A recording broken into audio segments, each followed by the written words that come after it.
Bueno, ahora vamos a pasar, señores y señores, a el título del video, que es Petro, el jefe del narco. Yo le puse narcoestado en Colombia, porque bueno, ya lo sabemos, que no está muy liberado Colombia de todo lo que es la narcodictadura. Y vamos a ver un video de Nicolás Márquez junto con Samuel Ángel, hablando un poquito de estos temas. Vamos a estar Saltamos la intro. también. Queridos amigos, ¿cómo les va? Muy buenas tardes. Bienvenidos. Por favor, compartan, pongan likes, traten de amplificar esto para poder llegar a todas las latitudes. Hoy vamos a tener un programa especial sobre un país que últimamente no está siendo protagonista porque está todo como el análisis de América Latina concentrado en Venezuela. Pero es un país clave en el conflicto que tiene Venezuela y la movilización militar norteamericana, etcétera, etcétera, precisamente porque el jefe de Estado de Colombia, de este país vamos a hablar, es socio manifiesto del tirano narcotraficante Nicolás Maduro. Para ello, nada mejor que consultar con un gran amigo que conozco hace, qué sé yo, 15 años ya, me honra con su amistad y es un enorme dirigente católico, contrarrevolucionario.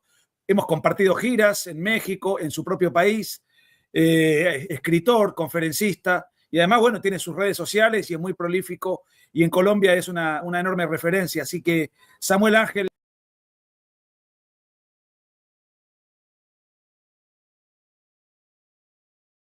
no es la primera vez que hablamos por este medio, por supuesto, pero hacía mucho que no lo hacíamos, así que me da mucho gusto y te agradezco que hayas aceptado la invitación para que nos cuentes y nos ilustres respecto de tu país, ¿no es cierto? ¿Cómo estás, Samuel?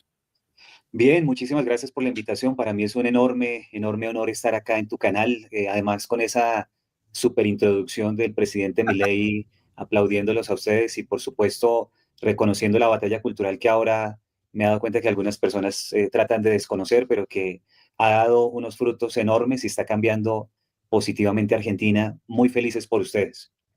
Muchas gracias, Samuel. Y quiero aclarar que Samuel fue el primero en llevar a Javier Milei a Colombia cuando Javier Milei todavía era una promesa, no era alguien conocido masivamente, no era presidente, no sé si era diputado todavía.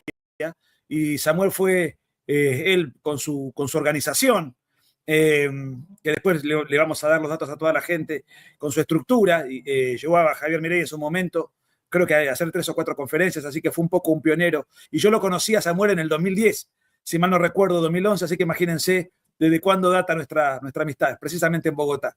Querido Samuel, bueno, a ver, vamos por partes. Vamos de atrás para adelante. De Gustavo Petro nosotros sabemos, por lo menos desde Argentina, y bueno, acá hay público, digamos, de todas las latitudes, ¿no? En este suscripto a este canal, pero sabemos que su origen es en calidad de guerrillero en una organización que, si mal no recuerdo, fue el M-19, Así corregime, es. pero claro, nosotros ¿qué conocemos de Colombia? Fundamentalmente cuando se habla de guerrillas se habla de las FARC. ¿Qué era el M-19? ¿Existe? ¿Era una organización terrorista? ¿Se dedicaban al narcotráfico? ¿De dónde viene Gustavo Petro?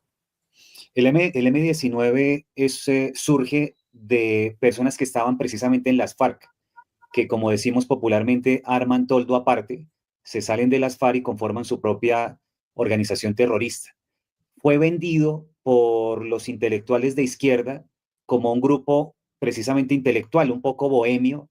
Entonces eso le dio un atractivo para los jóvenes, para ciertos medios de comunicación en su momento y se caracterizó porque era una guerrilla muy urbana, a diferencia de las FARC que estaban en la montaña, que estaban en la selva. Estos estaban en las ciudades, entonces operaban de manera clandestina, se movían entre los sindicatos, hacían actos de terrorismo local, mataban personas y las dejaban botadas en las ciudades, secuestraban personas y las llamaban cárceles del pueblo y eran sitios en las casas que les abrían unos huecos en los patios traseros y los metían ahí y se dieron a conocer muchísimo a nivel mundial porque se hicieron socios del mismísimo Pablo Escobar y realizaron el famoso acto terrorista contra el Palacio de Justicia.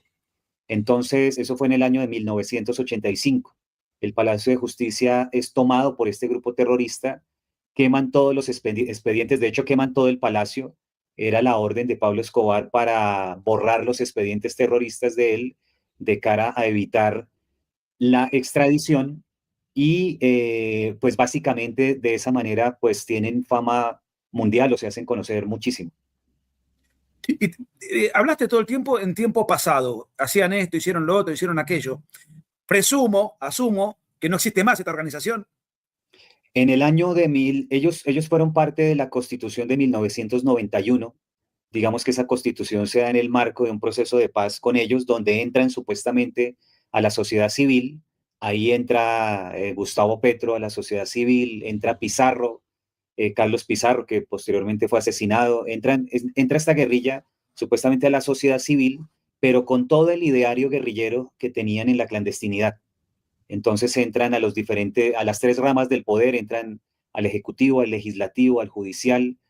Petro se hace concejal, luego se hace representante a la Cámara, posteriormente se hace senador y llega últimamente a la presidencia. Te hago una pregunta, Samuel, porque yo tengo obviamente puede haber excepciones, pero cuando alguien llega a presidente de un país, aunque a uno le resulte repugnante o digamos, la calidad como en este caso, ¿no? Digamos, nadie llega siendo un tonto. Da la impresión de que Petro tiene que haberse movido con astucia. ¿Es un hombre, lo consideras un hombre inteligente? Que sea inteligente no quiere decir que sea bueno. Hitler creo que era inteligente, pero una inteligencia ordenada hacia el mal. Pero digo, Petro, eso fue, por lo que me estás diciendo, hizo una carrera política ascendente hasta llegar a la presidencia. ¿Cómo lo describirías en aspectos de su personalidad? Yo voy a dar una descripción muy, muy mía. No la he escuchado a nadie, pero es para hacerme entender en la profundidad de lo que quiero que el público vea en este personaje. Petro, más que una persona inteligente orientado al mal, me parece que es el prototipo del delincuente que elonga su capacidad intelectiva mucho más que una persona buena, que la persona buena pues se limita a las normas, se limita al ordenamiento jurídico, a lo que hay que hacer. Este señor tiene una capacidad de elongación delictiva completamente desproporcionada. Es un tipo que él mismo se define como anarquista, él mismo se define como revolucionario. Entonces, me parece que es un tipo bastante malo, es un delincuente y como delincuente hace cosas que no haría cualquier persona de bien. Y eso le da esa capacidad de precisamente salirse un poco del libreto. En cuanto a inteligencia, en el sentido que tú lo dices, creería que es más un sofista. Es un tipo que se aprende ciertos libretos, vende bastante humo, se contradice, no tiene escrúpulos en decir un día una cosa, al otro día otra. Es un vendedor de humo, experto, profesional, un engañador. Ahora, habiendo la guerrilla hecho tanto daño, matado a tanta gente, una guerrilla que está desde los años 60 en Colombia, y teniendo como socio, perdón, como socio no, como país limítrofe nada más y nada menos que haber sufrido al chavismo, haber sufrido Maduro, ver la cantidad de migración venezolana que en Colombia debe ser gravitante, precisamente por la cercanía. ¿Cómo es que no hubo una reacción en Colombia? ¿Cómo es que, porque existieron, sí, presidentes que en su momento dieron combate, Uribe fue el arquetipo contra eso, pero ¿cómo se ablandó esa reacción y llega precisamente un candidato y gana, y es lo más parecido al líder del país vecino, que es confirmadamente y visiblemente un gobernante que ha empobrecido a su país, que ha fracasado? Y Sí, que ha habido pérdida de libertades, éxodos masivos. totalmente. Aquí hubo un hecho que fue bastante conocido y fue la traición de Juan Manuel Santos, que fue ministro de Uribe, ministro de Defensa. De hecho, Sí. Uribe fue el que lo hizo elegir porque Santos, por su manera de ser, no tendría cómo ser ni presidente de una junta de un edificio, no tiene cómo elegirse por sí solo, pero este señor se hace elegir en nombre de las banderas precisamente de la seguridad democrática, que fue la política que empezó a golpear fuertemente a las FARC, sobre todo, porque empezaron a eliminar uno a uno a los miembros del secretariado. Recordarás ese hecho famosísimo Sí. del bombardeo a Ecuador, donde a Raúl uno de Reyes. exacto, Reyes es bombardeado, es eliminado. Y en nombre de esa política de la operación Jaque, de grandes operaciones que nunca habíamos visto en la historia de Colombia, se hace elegir Santos y curiosamente en el discurso de posesión de Santos traiciona a Uribe y traiciona a Colombia y legitima a las FARC, introduce a las FARC en el Congreso de la República vía el Acuerdo de La Habana. Hace durante 2 periodos, es decir, fueron 8 años de propaganda pro FARC, de esfuerzo por implantar el socialismo y abre la compuerta a Petro y a todo lo que estamos viendo del avance de la izquierda en Colombia, como nunca en la historia han avanzado desde Santos. ¿Y qué es de la vida de las FARC después de ese famoso acuerdo que además fue plebiscitado y fue rechazado por los colombianos? Después hicieron la parodia de entregarle a Santos el Premio Nobel de la Paz, una cosa, me acuerdo, vergonzosa, que además se firmó en La Habana, teniendo a un genocida como Raúl Castro como garante moral. Una cosa muy, muy turbia, ¿no? Pero la FARC, hoy, ¿cuál es el rol que cumplen? ¿Siguen movilizadas, desmovilizadas? ¿Se dedican solo al narcotráfico? ¿Tienen armamento y hacen también guerrilla? ¿Cómo están operando en la actualidad? Bueno, hay una sola palabrita con la cual legitimaron el Nobel de Santos y que legitima el accionar hoy en día de las FARC, y es la palabra disidencias. Entonces, en nombre de esa palabra, lo que dicen es que ya no son las FARC, porque Santos vende la idea de que las FARC se acabaron con él, que se acabó ese grupo terrorista que desde los años 60 operaba en Colombia, con él se acabó, dice él. Y entonces ahora dicen que ellos mismos, que son los que están en el monte, no son las FARC, sino son disidencias. Y entonces operan igual, crecen igual, están creciendo de manera exponencial, se han dedicado al reclutamiento de menores de manera exponencial, operan exactamente igual, son riquísimos, tienen gobernado más del 50% del territorio colombiano en este momento. Me estoy refiriendo no solamente a las FARC, sino a todos los grupos terroristas, porque desde Juan Manuel Santos no han parado de crecer todos los grupos terroristas, las FARC, el ELN y todo tipo de delincuencia que fruto de Venezuela se ha expandido como nunca. Entonces, siguen operando como siempre operaban, han crecido como nunca y hoy gobiernan. Pero, digamos, siguen con los secuestros, siguen con esa metodología o al tener un gobierno amigo, digamos, que operan, pero de una manera, entre comillas, indolora. No. Están operando full con todo lo que hacían antes y aún más porque departamentos como por ejemplo el Cauca están completamente en manos del narcotráfico. Colombia creció a convertirse en el país mayor productor y exportador de cocaína en el planeta.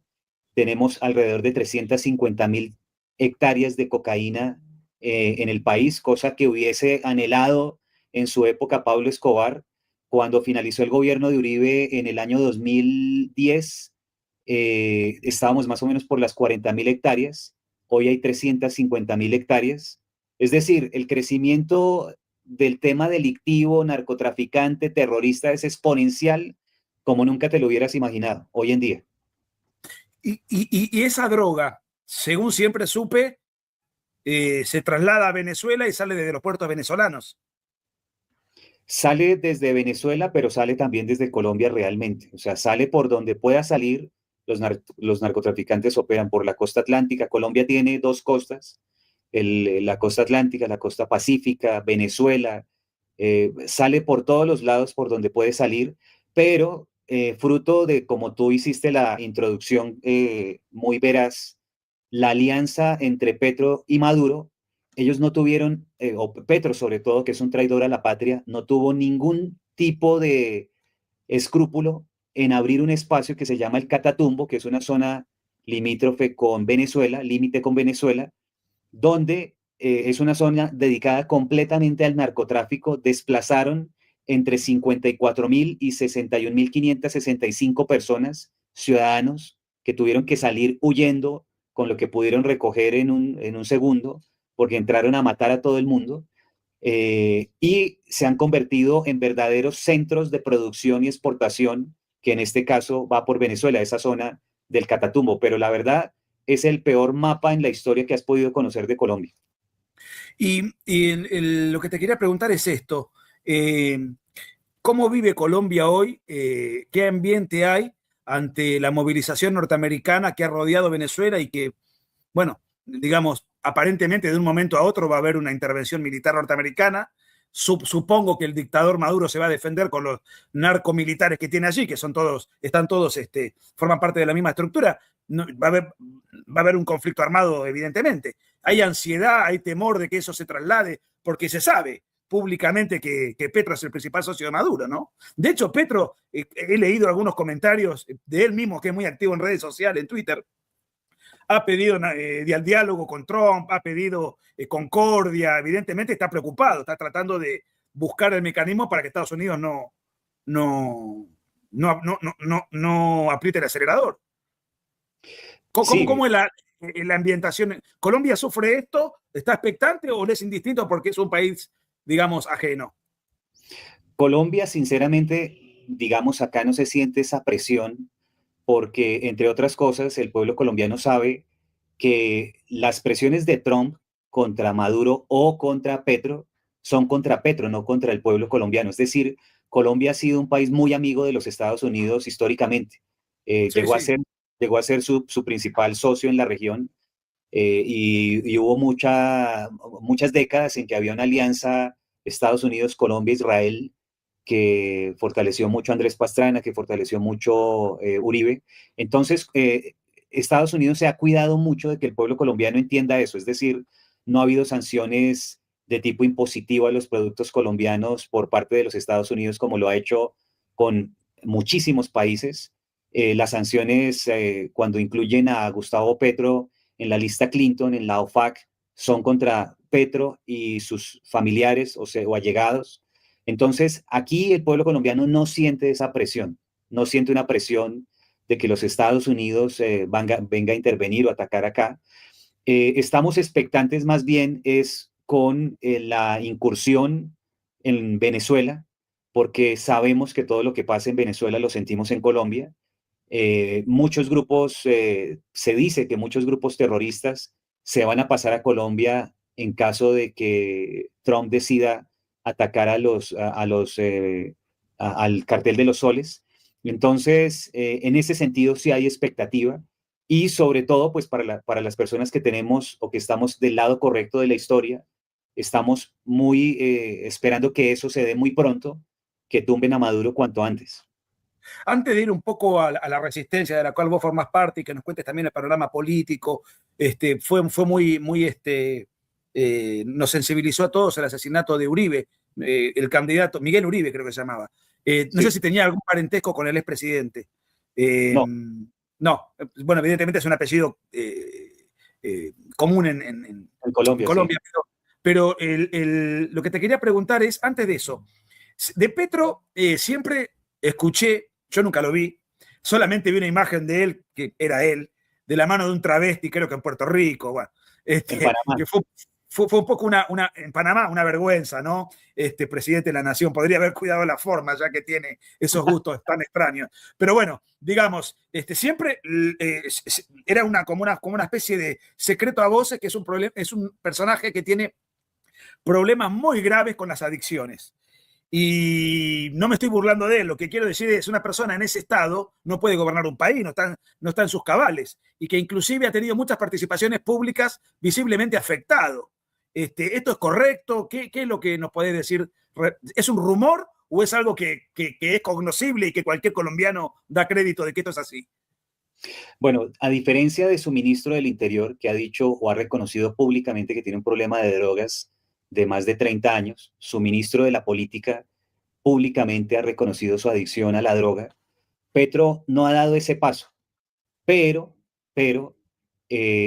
todos sus discursos, exmiembros de su gabinete, historias que surgen de su familia, indica que es un tipo adicto a temas como el de Panamá y adicto a las drogas. Y se le ha visto, sobre todo desde el periodo de campaña presidencial y más recientemente después del tema de la OFAC, de la inclusión en la lista, en un tipo de discursos que realmente es vergonzoso porque suena muy fuerte lo que voy a decir, pero uno ve a Petro haciendo un discurso y se le salen las babas involuntariamente, o sea, es un nivel de degradación, sobre todo que él tiene la tendencia en sus discursos a salirse de la realidad en lo que está diciendo y eso se volvió paisaje diario en Colombia, es decir, lo vemos a diario como sale completamente desconfigurado, deformado,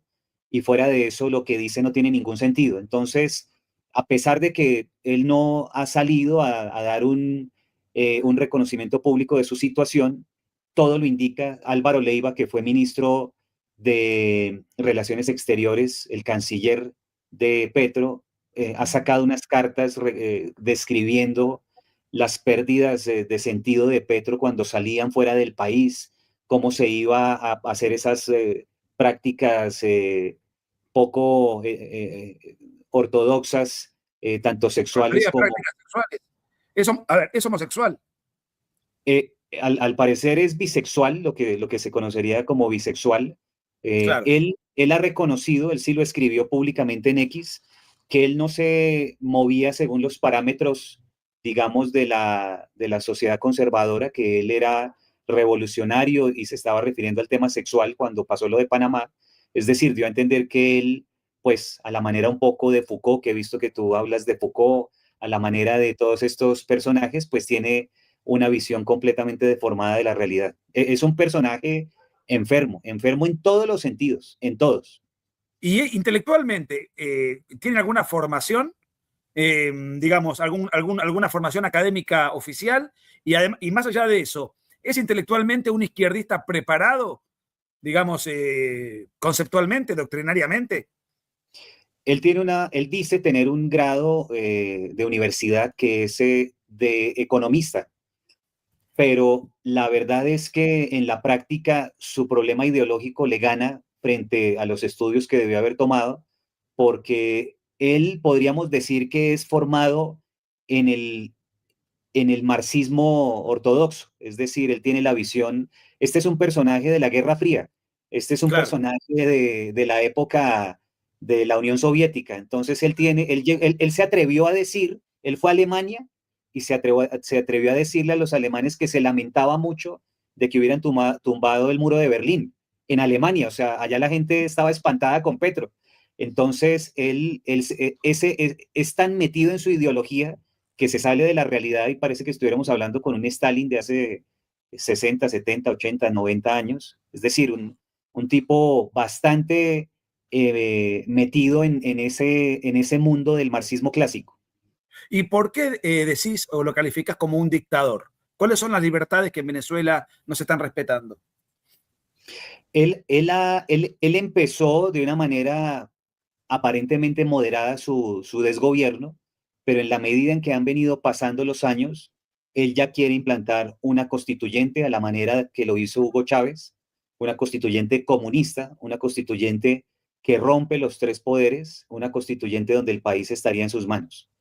Él ha intentado hacerlo, su mismo vicio, su vida viciosa, le ha impedido hacerlo porque es bastante desordenado, llega tarde a todo, anda drogado por cómo se ve en sus discursos y en su apariencia física y lo que dice. Entonces eso le ha jugado en contra.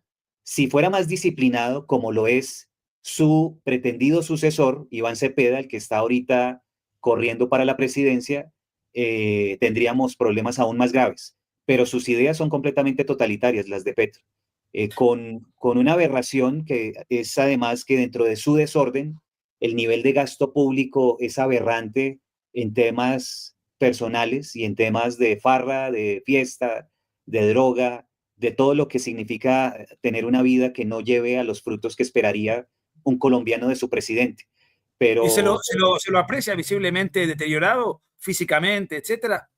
se le ha visto muchas veces completamente deteriorado, deformado, Ahora, completamente deformado. pero lo que me llama la atención es esto. Hasta donde yo tengo entendido, en Colombia hay reelección, Sí, ¿verdad?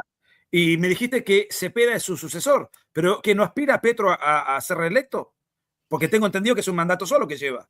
sí, Petro no ha hablado de una reelección de él, pero por debajo de cuerda está manejando el tema del cambio de la constitución.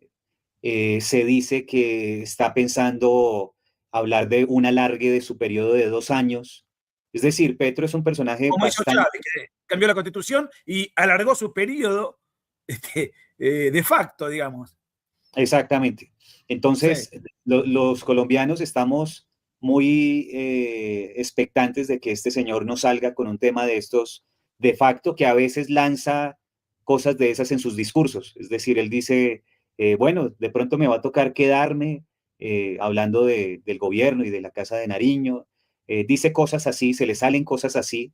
Entonces, todo el proceso electoral se ha seguido normalmente, es decir, hay gente inscribiéndose para las campañas a Congreso, para las campañas presidenciales. Todos los medios de comunicación están hablando de los temas electorales normalmente como una sociedad libre, pero este señor ha hablado de temas como los que te menciono, tema de Ahora, constituyente. ¿cuándo son las elecciones en Colombia, las elecciones presidenciales? Las elecciones presidenciales en Colombia son el 31 de mayo del próximo año. Bien, Las elecciones a Congreso son el 8 de marzo, son primero. 2 meses antes. Y te hago, ¿cuál es la imagen, el índice de adhesión en la opinión pública según las encuestas más o menos que circulan en Colombia? Las encuestas igual, viste, son muy relativas. En Argentina nunca la embocan, pero digamos, lo que se lee y lo que vos advertís, ¿conserva índice de popularidad o está golpeado en su imagen ante la opinión pública? Hay una encuesta que publicaron esta semana y el índice de desfavorabilidad era del 56%, con lo cual se le nota bastante golpeado.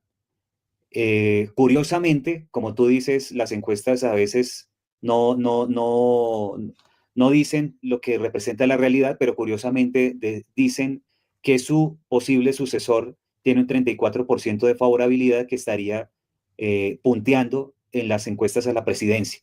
Entonces, más del 50% de las personas dicen que votarían por alguien que fuera en contra del actual gobierno. Entonces son esas inconsistencias de las encuestas, pero en general en el ambiente se nota un rechazo muy grande, muy grande contra Petro. ¿Y cuáles son los dirigentes? Después de Miguel Uribe, ¿quién era? Que sabemos que lo mataron. Era un muy joven. ¿Era alguien de derecha? Pues digamos, estaba ubicado en un partido que posa de derecha, pero Miguel Uribe venía del Partido Liberal, que es izquierda. El Partido Liberal ha posado en los últimos años de una cierta izquierda moderada, pero la verdad es que tiene dentro de sus miembros gente que inclusive en su momento, hace algunas décadas, fueron los fundadores de las FARC. Entonces Miguel Uribe venía de ahí, del Partido Liberal. Su discurso presidencial, digamos, de campaña presidencial, se derechizó un poco, derechizó bastante, porque pues hablaba en contra de Petro, le hacía frente a Petro en el Congreso, etcétera, pero él venía del Partido Liberal. Él ¿Y no, o sea, el partido de Petro cuál es? en este momento él ha tenido un partido que se llama la Colombia Humana, venía de un partido que se llama el Polo Democrático, y hoy en día todo lo que es la izquierda se ha venido aglutinando en algo que se llama el Pacto Histórico. Las izquierdas han sido muy hábiles en el tema de los partidos, porque arman partidos pequeños, los van agrandando, luego arman otros partidos, luego los suman, y entonces están en ese proceso un poco al estilo de lo que han hecho los franceses, ¿no? Una gran coalición de izquierda que le llevó a Petro a la presidencia. Y si Miguel Uribe no era un hombre tan de derecha, sino que era alguien que venía de la izquierda, ¿por qué lo mataron? ¿Por una cuestión político-ideológica o por otro tipo de asuntos? Hay varias hipótesis. Una, Miguel Uribe era nieto del expresidente Turbay Ayala. El expresidente Turbay Ayala metió en la cárcel en su momento a todo el M-19. Es Ah, decir, el M-19 estuvo a punto de desaparecer si no hubiese sido por un presidente que llegó después, que supuestamente llegó por el Partido Conservador, Belisario Betancur, que era de línea izquierdista y que sacó a todo el M-19 a la calle después de que Turbay los metió a la cárcel y los metió a la cárcel, digamos, de manera contundente, es decir, era el ejército que entraba rompiendo todo, que entraba a cogerlos y a meterlos a la cárcel, es decir, como debería ser. Él era nieto de ese expresidente y Petro muchísimas veces hizo alusión a esa política que llevó al M-19 a la cárcel y se la endosaba bastante a Miguel Uribe Turbay. Y Miguel Uribe, pues, le ripostaba y eso de alguna forma le granjeó la opinión de que era contundentemente de derecha. pero realmente, ni Miguel Uribe, ni su papá Miguel Uribe Londoño, que esta semana fue expulsado del Centro Democrático, han sido realmente de derecha, que todos nos solidarizamos por lo que ocurrió, por supuesto, o sea, ninguno de nosotros quisieran que se asesinara a nadie, pero digamos, el prototipo de defensor de las libertades, que entendiera lo que era la batalla cultural, que digamos una persona como tú que tiene una historia en estas ideas, no, él no era eso, ¿no? Él no era ese personaje. ¿Y quién representa las ideas que no son comunes, Samuel, en Colombia? En este momento Lo más parecido, ¿no? apareció hace 4 meses un empresario que se llama Abelardo de la Espriella, que en 4 meses se ubicó en el segundo puesto de la tabla en las encuestas y que le está haciendo el cabeza a cabeza a Iván Cepeda, que es el candidato, yo me atrevería a decir que más que de Petro, que sí, es el candidato de las FARC. Iván Cepeda es las FARC. ¿Y Fernanda Cabal? María Fernanda Cabal no ha registrado muy mal en todas las encuestas, está como en el 1%, en el 1.2%, no creció, no creció María Fernanda. Entonces, ¿y este empresario cómo se llama? Abelardo de la Espriella. ¿Y en qué partido se mueve? Lo está haciendo a puro pulso. Esta semana, mañana inscribe su candidatura. Recogió 4 millones de firmas para inscribir independientemente su candidatura. ¿Y te genera, digamos, tiene alguna trayectoria o es alguien nuevo para la opinión pública colombiana? Él tiene una trayectoria como abogado penalista, entonces, fruto de eso, en diferentes periodos de su historia ha sido muy mediático. No ha tenido trayectoria política en cuanto a que no se ha elegido nunca, pero todas las ideas que maneja son las que nosotros defendemos. De hecho, él en varias entrevistas ha cogido libros de nosotros y ¿Ah, sí? dice públicamente, estas son las ideas que yo defiendo, contra el aborto, contra la ideología de género. Él dice, por ejemplo, los que necesiten irán al ginecólogo, los otros al urólogo, los demás que vayan al psicólogo. O sea, es frontal. ¿Y en materia económica? ¿Promercado? Lo mismo, reducción del Estado. Él tiene la promesa de reducir el Estado en un 40%. Es empresario, entonces habla de la libertad económica. Es completamente alineado con lo que nosotros hablamos: menos impuestos, menos gasto público, más libertad. Y Petro, ¿cómo ha sido en el manejo? Porque, digamos, hoy hablaste del despilfarro en su vida personal, pero ha sido en su política económica, ¿ha sido un intervencionista, un estatista, o más o menos mantuvo cierto orden? Yo hace, no sé, 2 años que no voy a Colombia, más o menos 3 años, pero digamos, era un país ordenado a pesar de Petro. Lo que había sí era una gran invasión venezolana, eso en todos lados, ¿no? Sí, nosotros tenemos una invasión venezolana brutal, pues somos el país más de más fácil acceso para los venezolanos. Tenemos Claro. alrededor de 3 millones de venezolanos en Colombia. Y eso nos genera un desfasaje a nivel laboral, 3 millones de personas buscando trabajo, si no viene acompañado de una oferta natural, porque eso es un artificio. ¿Eso no genera un desequilibrio en la economía colombiana? Sí, claro, es una carga. Lo que pasa es que, claro, mediáticamente eso lo han manejado con muy bajo perfil, es decir, no ha habido diálogos profundos en Colombia sobre qué vamos a hacer con 3 millones de venezolanos en Colombia. Eh, pero quería irme a lo anterior, que es muy importante, y es la pregunta sobre Petro. Petro ha Sí. sido el más vergonzoso despilfarrador del Estado que yo he conocido en la historia de Colombia. Es un tipo que se la pasa más por fuera de Colombia que dentro de Colombia, y cuando tú lo ves está en la inauguración del Museo de Egipto, está en el Foro Económico Mundial, pero allá no como orador principal, sino en algún cacique camerino hablando. Arma casas que les llama Casa Colombia en cada feria que hay en el mundo. En Japón hace poco hubo algo, en los Olímpicos, y entonces son casas que, para hacerte una idea, son más o menos de $500.000 los gastos de la Casa Colombia, porque es como una pequeña feria de Colombia dentro de las ferias que hay. Pero no, el nivel de gasto es brutal, brutal. ¿Tienen problemas de inflación, por ejemplo, ustedes ahora? Hay un tema que yo se lo atribuyo a la economía, digamos, ilegal del narcotráfico. En mi concepto, el golpe del gasto de la izquierda en Colombia no se ha sentido tanto, fruto de ese colchón que el narcotráfico ha generado, porque el crecimiento, imagínate tú que estamos, si cuando Uribe salió habían 40.000 hectáreas de cocaína y hoy hay 350.000 hectáreas, es decir, estamos nadando en la economía ficticia del narcotráfico, nadando. Y a pesar de eso, que es objetivamente malo, ¿la gente está viviendo mejor? Eh, no, la gente, digamos que se está manteniendo lo que siempre hemos tenido, es decir, una vida donde no hay un crecimiento que se sienta abultado, pero la gente sobrevive. Entonces, no ha habido un estallido social fruto de las políticas de Petro, no se siente eso fruto de lo que te estoy diciendo. ¿Y qué sería mejor, digamos, para que aparezca este empresario y gane? ¿Que Petro, digamos, se promueva para la reelección o que vaya Cepeda? Porque digo, si Petro está desgastado, aparece Cepeda, es una cara nueva.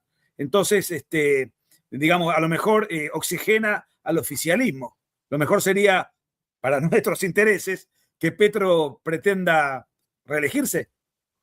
Sí, pero él nunca, digamos, oficialmente nunca ha hablado de querer reelegirse o de dar ese paso en algún momento. Él no ha hablado de eso y ha dicho públicamente que no se quiere reelegir. Para nuestros intereses sería mejor que saliera Petro, porque Petro, su imagen está completamente destruida. Pero en este momento estamos corriendo el peligro precisamente de lo que tú dices, ¿no? Un lavado de cara del gobierno con Cepeda, que además, siendo tan peligroso porque ha sido militante, digamos, de las FARC de siempre, le hacía movilizaciones en su infancia, en su juventud a las FARC, que entre otras cosas ha salido impune de todos esos actos. Su papá era miembro del partido de la UP, la Unión Patriótica, que fue un partido que lanzó en su momento las FARC en el marco de uno de tantos procesos de paz en Colombia. Hay un frente de las FARC que tiene el nombre del papá de Iván Cepeda, Manuel Cepeda Vargas. Entonces, a pesar de todo eso, claro, es una cara completamente nueva y que él se muestra bastante reposado, dice que no va a ir a ningún debate porque él no va a ir a hablar mal de nadie, él no va a decir cosas fuertes, etcétera. Entonces, en este momento, si nos atuviéramos a las encuestas, podríamos decir que Cepeda, que está de primero en las encuestas, le ha lavado la cara un poco a Petro. Lo que nosotros estamos tratando de hacer es que haya una conexión entre Iván Cepeda y Petro clara desde la base de la sociedad, que la gente entienda que Iván Cepeda es Petro. Y lo que te quería preguntar es lo siguiente. Los comicios, los procesos electorales, ¿son limpios o el tema del fraude en Colombia también, así como en Venezuela, es algo que está presente? ¿Cómo es son procesos con voto digital? O, digamos, hasta qué punto uno puede confiar en el voto popular? Las elecciones son susceptibles de ser, eh, digamos, burladas de muchas formas. En las regiones, bueno, para empezar, que como en el 50% del país hay grupos terroristas, estos grupos terroristas, por ejemplo, Iván Mordisco, que es uno de los cabecillas de las disidencias de las FARC actualmente, públicamente ha dicho que le ayudó en las elecciones a Petro en su momento, y hace poco salió un comunicado donde dijo que ellos iban a tener que intervenir otra vez. Entonces ellos con fusil en mano sacan a la gente de la provincia a votar por quienes ellos digan. Eh, Eso para empezar, digamos, dentro de lo más extremo que pasa en Colombia y todo lo demás que es susceptible de ser burlado, que tenemos un sindicato que son los profesores, se llaman FECODE, que la mayoría de ellos, que son izquierdistas, son jurados de votación. Entonces es susceptible de que haya algún tipo de trampa en el proceso electoral a través de ellos. Es decir, hay muchas formas a través de las cuales se puede burlar la votación. Y te hago una pregunta, ¿hay balotaje en Colombia o el que gana, el que saca más votos, aunque tenga la primera minoría, ya es presidente? Hay dos vueltas. La primera vuelta es el 31 de mayo y dependiendo de los resultados podemos pasar a una segunda vuelta. O sea que el año que viene es un año clave, determinante. Es un año que yo te digo una cosa, para mí es peor en muchos términos Iván Cepeda que Petro. Iván Cepeda, tú que eres experto en el tema de la izquierda, es un tipo estilo Stalin, es un Stalin. Entonces se muestra muy pausado, se muestra muy tranquilo, se muestra diciendo que él no va a ofender a nadie, que él no va a ir a debates, Chávez pero fue así de ganar. exactamente. Pero el tipo es, su ADN, ese sí que se formó en Bulgaria, se formó en la época de la cortina de hierro de la Unión Soviética. ¿Pero qué edad tiene entonces? Más o Cepeda menos. Cepeda debe estar bordeando los 60 años, más o menos. Ah, yo me lo imaginaba más joven. Y ha tenido cargos públicos, tiene antecedentes políticos de ejercicio en la función pública. Desde el 2010 entró al Congreso como representante a la Cámara, lleva 15 Sí. años en el Congreso, hoy en día es senador. Bien. Samuel, no te quiero entretener más, pero me gustaría primero que nos cuentes qué es lo que estás haciendo en Colombia. Samuel es abogado, tiene una organización, se dedica mucho a la batalla cultural permanentemente. Sígalo en las redes. Quiero que nos cuentes cuáles son tus redes. Tiene libros publicados, conferencista. Bueno, es muy activo, full time, todo terreno. Yo creo que es el gran aliado que tenemos en Colombia. Nosotros desde acá, desde Argentina. Le tengo un enorme cariño y valoro mucho todo su trabajo. Contanos qué estás haciendo, cuáles son tus proyectos, qué estás haciendo ahora, cuáles son tus proyectos para el año que viene y cómo te puede encontrar la gente que nos está viendo y que nos va a ver, porque este video va a quedar colgado para que te siga en YouTube y que te siga en otras plataformas.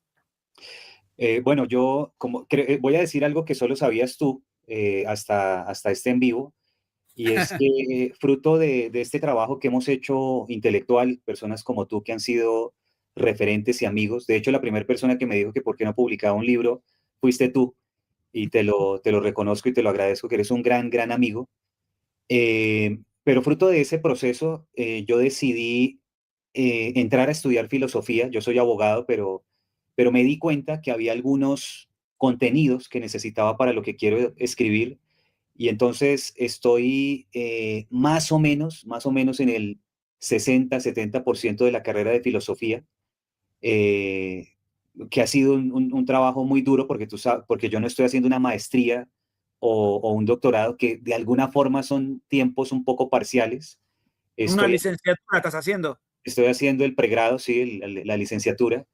Licenciatura, acá en Colombia licenciatura es otra cosa, pero te lo entiendo, es decir, es la carrera de filosofía. Sí. Entonces, eso me ha llevado a estar muy abocado al estudio, pero independientemente de eso, publicamos hace poco un libro con la Universidad Sergio Arboleda, este libro que se llama Adoctrinamiento en Género en Colegios, Invalidando la Narrativa. Es un libro académico, o sea, es un libro que está un poco en otro espectro de lo que es esta batalla, ¿no? Es un libro con artículos de tipo académico, que es otra cosa, no tanto divulgativo, sino académico. Estamos con el Instituto de Investigación Social. El instituto va a lanzar dentro de poco algo que todavía no les podemos decir. Está involucrado en ello Nicolás también, pero creemos que va a ser un impacto mundial en español. Ya ustedes lo van a ver, ya estamos a días porque ha sido un trabajo detrás de cámara muy, muy grande. Y bueno, no paramos. Yo, pues tú sabes que tengo mi familia, mi esposa, estamos esperando bebé.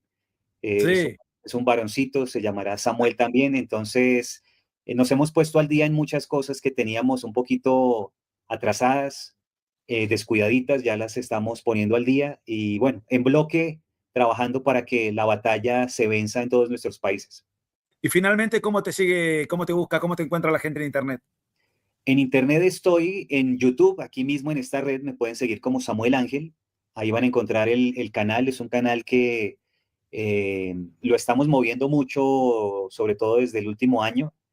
Estamos dedicados, abocados un poco, independientemente que siempre hablamos de temas, contigo hemos hablado de Milei, hemos hablado con gente pues de los diferentes países. Últimamente hemos estado, fruto del peligro que corre Colombia, muy metidos con el tema colombiano, tratando de darle luces a las personas para que podamos en bloque salir de esto, porque la verdad vivir en el mundo del socialismo es terrorífico.